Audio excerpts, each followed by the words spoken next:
Hey nerds, Farmer Jesse here. Welcome to Growers Daily, your daily dose of ecological farming insight. It is Thursday, July 31st, 2025, and today we are talking about rhizomatous weeds. Those are the ones that just won't quit. Growing compost fodder in the shade and fertilizing raised beds without compost. So let's do it.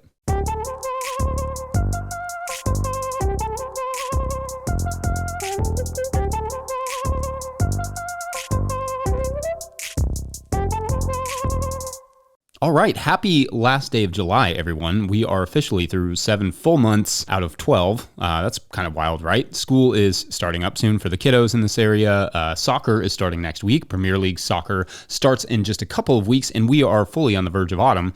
That's a lot to take in there. The weather folks are even starting to call for a high of 80 degrees or 26.5 degrees Celsius on Friday. What is this, like Christmas? I have been hard at work this week gearing up for late summer and fall. Up until this point, we have kept things fairly simple on the farm this year, focusing on just a few crops while I try and find a balance between this show and farming. But because although I've created lots of content over the years, I've definitely never created content quite to this level while trying to farm. So yeah, it's been interesting trying to figure out how to do those two things. But this week, feeling like I found that balance, I figured why not grow our offerings a little bit more going into the fall. Plus, it is fully just keep planting season when, tired as we all may be, and we almost all are tired, we do still have to keep getting crops in the ground, or we will look up in September and be like, dang it.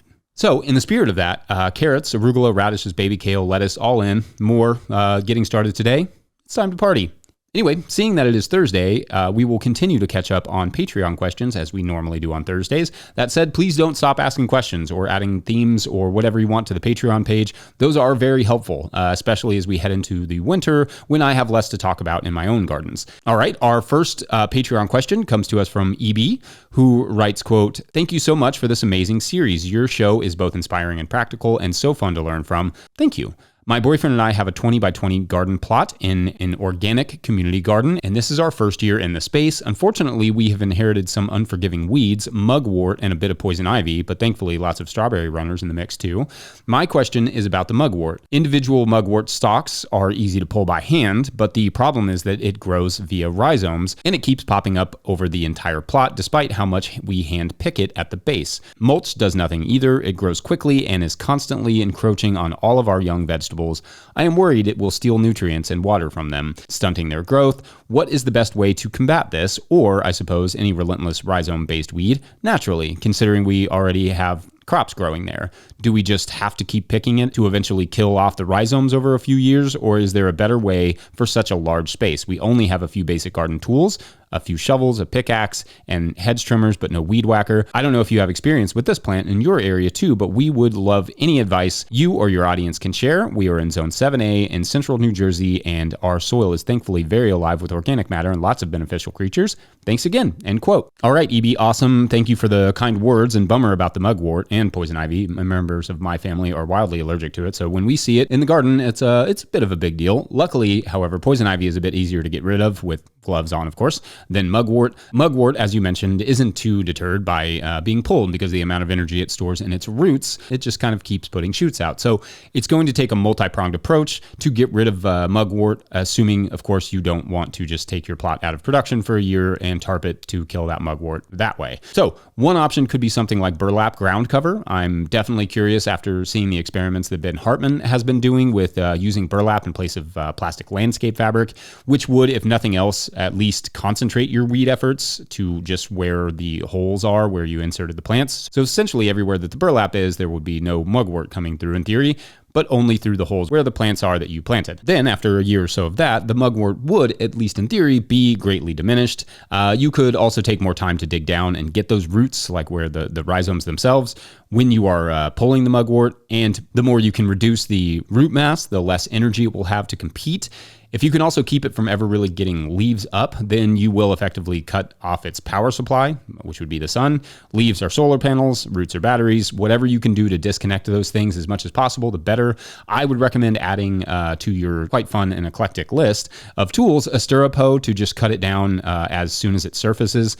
Unless, of course, you're working with straw or hay mulches, in which case your hands will be easier, if not the only real option to get them out of mulches. Also, absolutely allow for no seed rain, especially with this crop, meaning you cannot let this one go to seed or it is going to become a major headache, or an even bigger headache, I guess. This may be a plant that you have to deal with for an extended period of time, but as long as you do some of those simple things, the problem should decrease slowly over time. And any weed barriers that you can add below the mulch, such as mulch paper perhaps, could also lend a nice hand. So anyway, I hope that's at least a little bit helpful to your issue. Wishing you a good fall season over there, and hoping July didn't treat the mugwort too kindly. And we're going to take a quick break. When we come back, a crop that grows biomass in the shade?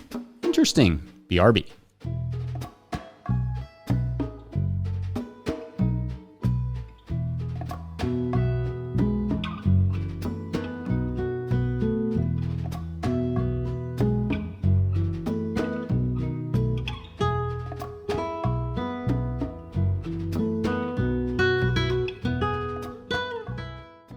Today's episode is brought to you by Farmhand. If you're listening to this, you probably found 5 rare minutes to breathe. But what got pushed back further down the to-do list to make that happen? If it's your CSA newsletter, you're not alone. Farmhand's new newsletter builder was made for busy farmers. It automates weekly emails, drives add-on sales, and makes it easy to keep your customers in the loop without spending hours behind a screen. It launches this summer, but our listeners can request early access now. Visit farmhand.partners/no-till. That's farmhand.partners/no-till. All right, back to the show. If you, the listener, are enjoying this podcast, getting even a small amount of value from it, consider supporting our work over at patreon.com/no-till-growers. I will try to get to questions from everywhere that questions come in, but I will always get to your Patreon questions. Now, today's second Patreon question comes to us from Patreon member Tom Welsh, who writes, quote, I have a narrow bed, 4 by 50 feet, on my property line that is heavily shaded. I want to plant a perennial plant solely for the purpose of cutting it and composting. Would northern sea oats be good for this purpose? Are there better alternatives? End quote. Okay, very cool question here. Basically, what is a good perennial to use in a shady area that would produce a decent amount of biomass for compost? So, northern sea oats actually are one of the ones that would come up. So northern sea oats are Chasmanthium latifolium. It's an interesting option for sure. This is a plant that I have notably not grown myself, but in theory could grow. It grows in Kentucky. In fact, it technically grows from Texas all the way up to Pennsylvania, which is quite a broad range and notably not very northern, unless you, of course, are in Mexico, in which case, touche. Actually, the reason for the name apparently was a misclassification that related it to a different sea oat that grew further to the south. That confusion is why it is also referred to as inland or woodland sea oat as well. Now, in some ways, this particular plant seems like the perfect option for what you're referring to. It grows well in the shade, maybe even slightly preferring shade to full sun. So check. It grows a decent amount of biomass. Check. It's a perennial, which is what you were after. So check there too. However, my one hesitation here, depending on how close this crop would be to your other beds or garden beds or whatever, is that it could be a nightmare plant depending on how well you manage it. This is a plant that goes to seed fairly easily, making a notably lovely option for cut flower growers. But that means the risk there is weeds, more of it, in places that you don't want it. Take it from the man who maintains living pathways that oftentimes even happy plants will find a way to go to seed in your garden bed. So you have to have a good plan for managing it and you have to stick to that plan. And if you can't, you have to have an efficient way to either mow it down or get rid of the seeds or deal with the seedlings. However, in some ways, I do like this idea. I like that you could potentially get some mulch or compost fodder from it, assuming it does not need a lot of fertility itself to continuously produce said mulch of compost fodder. You could potentially sell some of it in cut flower bouquets if that's your thing, which gives it a pretty cool dual purpose. And I mean, making use of shady areas with lush green plant feels like a huge win. You've got me thinking about this one for around our house where we are supposed to be landscaping, but are really just land ignoring, which is an easy approach, but has a slightly less desirable look overall. My only fear is that this particular plant, the northern sea oat, could spread if you do not manage it, having it up against the garden, like I mentioned, if that's where this garden bed is in particular. Another crop you could potentially consider is comfrey. It will not grow quite as well in the shade, but it will grow some. And if you get the right varieties, it will be a significantly lower risk to the garden. Or you could do a side-by-side trial to evaluate which produces the most biomass in a year. The one that wins gets to stay. The one that loses, well, it will have to wear the jersey of the opposing crop's favorite team, as is customary. And then it will have to die and be replaced. Also customary. I'm not sure there are better options in terms of biomass for shady areas than the northern sea oat. From what I can tell. Though feel free to let us know in the comment section, listeners and viewers, if there's anything that comes to mind. One other, perhaps outside of the box option, is to grow mushrooms in that area, like Winecap stropharia. Pile the wood chips, let the stropharia go to town, use the decomposed wood chips as compost for next year, and then top that bed back off with fresh wood chips. That said, I do have some issues or some concerns with Winecap stropharia that I plan to talk about or explore at some point, and we'll do that later. Anyway, interesting idea, and also might be worth looking into some of the woodland flower species out there that could be used for cut flowers if you want to make a little extra revenue from that space, or just make a little bonus beauty. All right, otherwise, comment section, you do your thing. It's break time, and when we come back, fertilizing raised beds without compost. Be right back.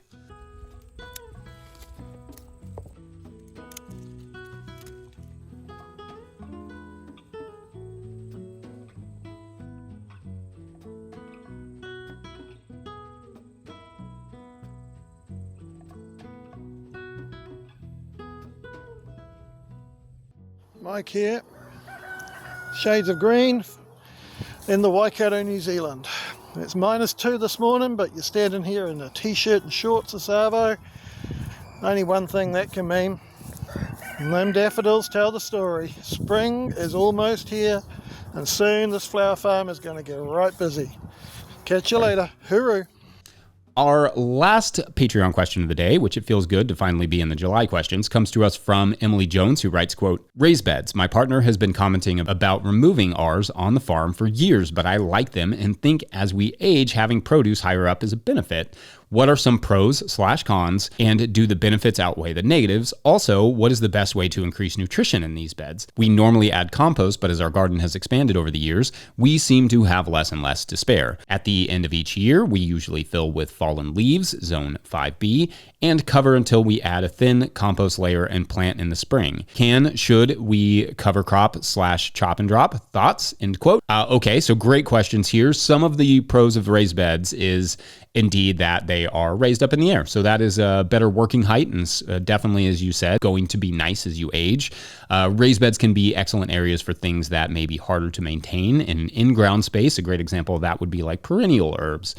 These often get neglected in the ground and taken over by weeds. Having them in raised beds gives some division to the garden beds and the herb beds. Another advantage could be heat. In the spring, they will warm up faster, especially for you there in 5B. Though in the summer, they could get too warm. I mean, here everything has been too warm, so raised beds probably would have been like a good place to cook a potato. But that warmth in the spring allows for much earlier plantings of certain crops. I sometimes daydream about having raised beds just for small garden trials, so I can test an idea in a small space before taking up bed space with it out in the garden. So that's a potential positive as well, especially for the nerds. The disadvantage can be they take some maintenance, replacing the boards, for instance, but also additions of compost, like you mentioned, and other mulches, plus hand weeding, etc.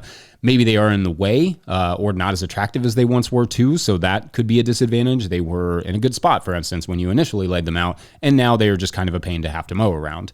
As for adding nutrition that isn't compost, sure, I think cover crops are a great option here, especially leguminous ones such as peas or crimson clover, etc. Those are relatively easy to terminate and will impart some nitrogen on the growing area. Or you could grow a legume with rye over winter for a mulch, though you can't just chop and drop that. That would have to you'd have to have a plan for effectively terminating it in the spring before you could plant something. Perhaps you could save your leaves for the spring after terminating the rye and add those atop as a mulch. I find personally that leaves do very little breaking down over the winter, so it would probably be relatively simple to just add them later on and then let the cover crops do a lot of the replenishing of the soil for you. These are chopped up leaves from a year ago, and they're still like the underneath is starting to get broke down, but there's still a fair amount of dry leafiness. Mulches do ultimately turn into some amount of fertility, so having a combination of mulches and cover crops, as it makes sense for your planting schedule, will help a lot on the fertility front. And then also potentially adding some compost extracts and slurry to help keep the microbes lively. You also, of course, have the option of things like organic alfalfa meal that can be relatively affordable as a fertilizing option, especially on that amount of space. You can ask the supplier, but 5 to 10 pounds will do you like a 4x8 bed for a year. You can even get a soil test to see exactly how much of what meal you should be adding, depending on how productive you need those beds to be. Like I said, I know sometimes we wish we had raised beds for certain crops that we will sometimes plant, but then they get neglected and eventually buried or mowed or whatever. I would love to have rosemary, thyme, sage, and various other culinary and medicinal herbs around the house for ourselves. And sometimes I feel like a raised bed would help me to divide them from the garden space and give them slightly more attention, or the amount of attention they actually need. But either way, I feel like having the raised bed would give them a small chance. Anyway, fun Thursday, you all. Thanks as always for the great Patreon questions, and thanks as always for the video submissions. Please keep those coming. Just a 20-second, hey, what's up clip showing one crop or plant you are proud of. I really loved that pepper one. That was really cool. Or just your harvest or garden or whatever you want to show off. We'd love to see it. Send it to farmermike@no-tillgrowers.com. Don't forget, No Till Growers is now officially a nonprofit 501c3, so donations are tax deductible and greatly appreciated. You can learn about how to contribute over at the show notes, which is probably down, maybe over, I don't know. Please make sure to like and subscribe and or follow wherever you're getting this podcast. That's an easy way to help us out. Enormous thank you to all of our show sponsors. And if you'd ever like to sponsor the show, you can reach out to Farmer Michelle at no-tillgrowers.com. Huge shouts to Willie Breeding for the theme music and Mike Hilbert for the production help. Also shouts to Epidemic Sound for the background music that you can hear. Pick up a hat like this one or a copy of my book, The Living Soil Handbook, at no-tillgrowers.com to support our work. Big thank you to everyone over at patreon.com/no-tillgrowers, where at a certain level, or if you just bump up from one level to another, or you sign up in the month of July at the death, you will get a shout out on the show. So big shout outs today to, you like how I threw a soccer reference in there? Tommy Kisser. Yeah. All right, so returning to our small town in Pennsylvania where Pizza Farm and Burger Farm are squaring off, the pranks continue and they grow.